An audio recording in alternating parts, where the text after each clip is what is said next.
কাল্লা লাউ তা'লামুনা ইলমাল ইয়াকিন। ইয়াকিন এটা ইলম, ইলম পর্যাপ্ত ইলম। কোন কোন বাঙালি দেখেছি ওয়াজ মাহফিলের মৌসুমে 80টা 90টা মাহফিল শুনে প্রচুর জ্ঞান মনে ডাউনলোড করে দেয়, বাকি 6-7 মাসে এই জ্ঞানের আলোকে চলে। যেখানে মাহফিল ওখানে দৌড়ে যে ওলামা আসবে, নিশ্চয়ই কিছু না কিছু জ্ঞান আমি পাবো। আর ওলামাদের কাছে বসলে তৈরি জ্ঞান পাওয়া যায়। রসের গোল্লা বানাই খাওয়ার খায়েশ যদি করেন, খবর আছে কবে রসের গোল্লা বানানি শিখবেন, তারপরে নি খাইবেন, ঠিক কি না? রসের গোল্লা বানাইয়া খাইতে গেলে 2-4 বছরও লেগে যাবে আমার। যে ব্যস্ত জীবন, হয়তো ওই সুযোগ পাবো না কোনোদিন। এত ঝামেলার দরকার কি? রসের গোল্লা যে বানাই ব্যবসা করে, তার দোকানে গিয়ে 4টা কিনে খাই ফেললাম, এই তো হইল, ঠিক না? আলেমরা তো ইলমকে রসের গোল্লা বানাইয়া খাওয়াই দেয়, যা লাগে, ঠিক কি না? লা তাকুন সুহফিয়ান ওয়ালা মাসহাফিয়ান। কয় তুমি কিতাবওয়ালা হইও না, কিতাবওয়ালা হইও না, বইওয়ালা হইও না, উস্তাদওয়ালা। উস্তাদের শাগরিদ হও, বইয়ের শাগরিদ হইও না। বইয়ের শাগরিদ হইলে উস্তাদ ছাড়া উল্টা পাল্টা বুঝতে বুঝতে পরে খালি বেড়কে লাগাইবে। উস্তাদ লাগে, কি লাগে? উস্তাদ হলো জীবন্ত কিতাব, জীবন্ত লাইব্রেরি। তার কাছে সব ধরনের জ্ঞান সারা জীবন ভরে রেডি আছে। তোমার দেখলে সে বুঝবে রোগটা কি, দিতে হবেটা কি এখানে, ঠিক নয় কি? আল্লাহ তাআলা চাইলে তো আসমান থেকেই কয়েকশো কোটি কোরআন লিখে ফেরেশতা দিয়ে নাজিল করে দিতে পারতেন, কিন্তু শুধু কোরআন দেন নাই, সাথে ওস্তাদ দিয়েছেন কিনা? আম্বিয়ায়ে কেরাম ওনারা কি ওস্তাদ দিয়েছেন। ওস্তাদ থেকে নিতে হবে, ওস্তাদ থেকে না নিলে হবে না। তো বাংলার জমিনে আমাদের পাবলিকের অন্তরে এই পাত্রে ডিশের মধ্যে জ্ঞানের অভাব। এই জন্য সাপ একটা আনি ডুগডুগি বাজাইলেও দেখা যায় মসজিদও ভরা, ওই সাপুরের সেই গানের মজলিসও ভরা, লোকের কোনো অভাব নেই। জাদু দেখায়, সেখানেও লোকের অভাব নেই। বিশ্বাস করতেছে, দেখতেছে, ঈমান আনতেছে জাদুর উপরে। একবার গুলিস্তান ফ্লাইওভারের গোড়া দিয়ে আসতেছি, ওয়ামির একজন ডিরেক্টর মৌলানা নুরুল ইসলাম সাহেব, এটিএন বাংলা ইসলামিক প্রোগ্রাম করে, আমি আর উনি। তা আমি আগে ওই জাদুর ওই মজলিসে দাঁড়িয়ে আছি, তামসা দেখতেছি। ছোট্ট একখান পাথর, হাড্ডি, কত 50 গ্রাম ওজন হবে।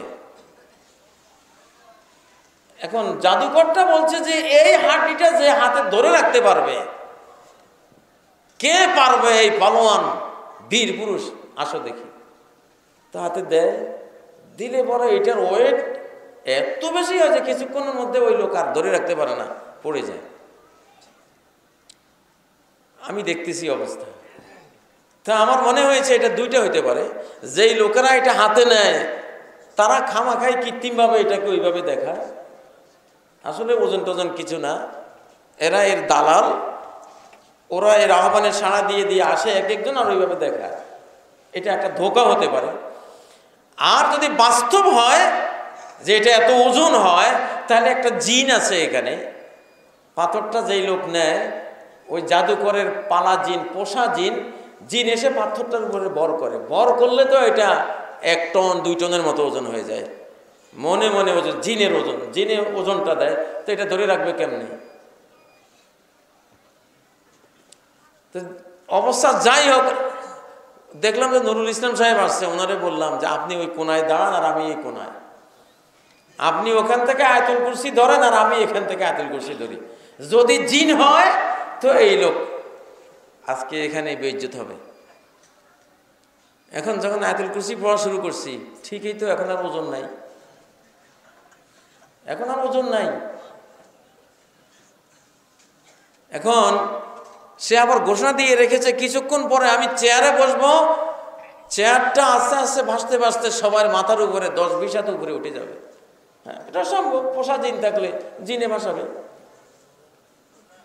এখন যখন আয়াতুল কুরসি পড়া আরম্ভ করেছি, লোকে তো চতুর্দিকে ভরা লোকারণ্য, এলেম কালাম তো নাই, যেটাই পায় ওইটাই নেয়। এখন জাদুকরটা হুমকি দেওয়া শুরু করেছে, কে ডিস্টার্ব করতেছেন, ভালো হবে না, কে ডিস্টার্ব করছেন, ভালো হবে না। তো হাবভাবে তো সে আমাদেরকে দেখতেছে যে এই দুই হুজুর এই ডিস্টার্ব করতেছে, আয়াতুল কুরসি পড়তেছে, জিন তো আর আসতে পারতেছে না, গনাইতে পারতেছে না। এখন না চেয়ার উঠতেছে, না হাড্ডির মধ্যে কোনো ওজন। অনেকক্ষণ, আধা ঘন্টা পর্যন্ত এইভাবে আমরা ওখানে তারা আটকাই থুইছি। পরে আমি ওনাদের ইশারা দিলাম, বস কিল্লা পথে এখন সরে যান, কারণ এদের সাথে আবার সন্ত্রাসীও থাকে, মানুষ সন্ত্রাসী, পরে আবার আমাদেরকে আক্রমণও করতে পারে। বুঝে গেছি জিনিসটা, পরে সরে চলে গেছি। তো মানে হলো এই বাংলাদেশটা এইরকম। আপনি যদি দেখেন, মনে নিয়ত করেন যে আমি চাই আজকে এই মসজিদ মুসল্লিতে ভরা দেখব, গিয়ে দেখবেন হ্যাঁ মসজিদ ভরা ঠিকই আছে। আপনি যদি মনে করেন দেখি বাজার মানুষে কানায় কানায় ভরা হোক, দেখতে চাই, গিয়ে দেখবেন জোহরের মুসল্লি মসজিদও ভরা, ঠিক সেই টাইমে ক্রেতা বিক্রেতায় বাজারও ঠাসা, ঠিক কিনা? আমি সারা বাংলা ঘুরি, একটা জিনিসের অভাব কোনো এলাকায় দেখি নেই, মানুষ আর শ্রোতা, কোনো অভাব নাই। মাশাআল্লাহ, মানুষের কোনো অভাব নাই। ওষুধ বেচা, হারমোনিওয়ালা, ওখানে যেমন লোকে লোকারণ্য, সেখানে আমাদের তাওহীদবাদীদের মাহফিল এই যে এখানে আলহামদুলিল্লাহ লোকে ভরা। তবে যদি জনগণের অন্তরে ইয়াকিন, ভরা জ্ঞান, আষাঢ় মাসের হাওর বিল বাওরের মতো যদি ভরা জ্ঞান থাকতো, এই বাঙালিরে কোনো ইবলিশ শয়তান কোনো কৌশল করেই পাপের পথে নিতে পারত না। এখনো যাদের ইয়াকিন আছে, অন্তরে ভরা জ্ঞান আছে, তাদেরকে টলাইতে পারে না। ইয়াকিন, ভরা জ্ঞান লাগে, আমি মুসলিম, আমি মুসলিম, আমি তোর দোতারা সেতারা বাজাতে পারি না, এইটা ছাড়া আল্লাহ আমাকে খাওয়াবেন। গান শিখে, গান শুনে, গান পেশা করে আমার মেয়ে খেতে হবে, আল্লাহ আমাকে সেই পথের মুহতাজ আল্লাহ করবেন না।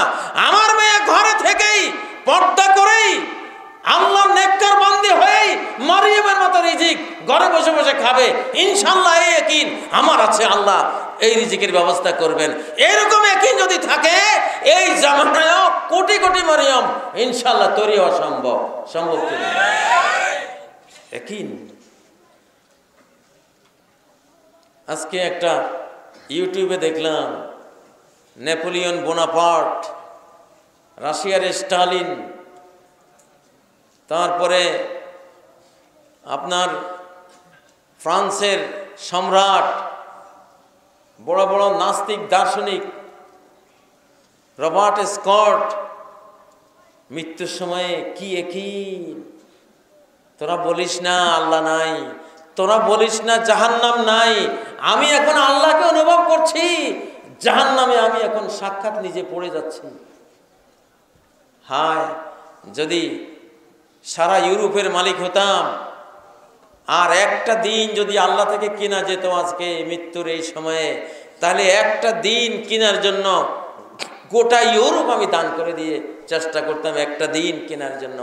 হায়, আমি এখন জাহান্নামে যাচ্ছি। এই নিশ্চিত জ্ঞান মৃত্যুর সময় সবার আসবে। আম্বিয়ায়ে কেরামকে ডিনাই করেছে, যত মানুষের সর্বনাশ পৃথিবীর ইতিহাসে হয়েছে সব হয়েছে ইয়াকিনের অভাব। কিসের অভাব? বিশ্বাসের অভাব। কুল্লু নাফসিন যায়িকাতুল মাউত, মানুষ মাত্রই মৃত্যুর স্বাদ আস্বাদন করে চলেছে, করবে এবং করে চলেছে।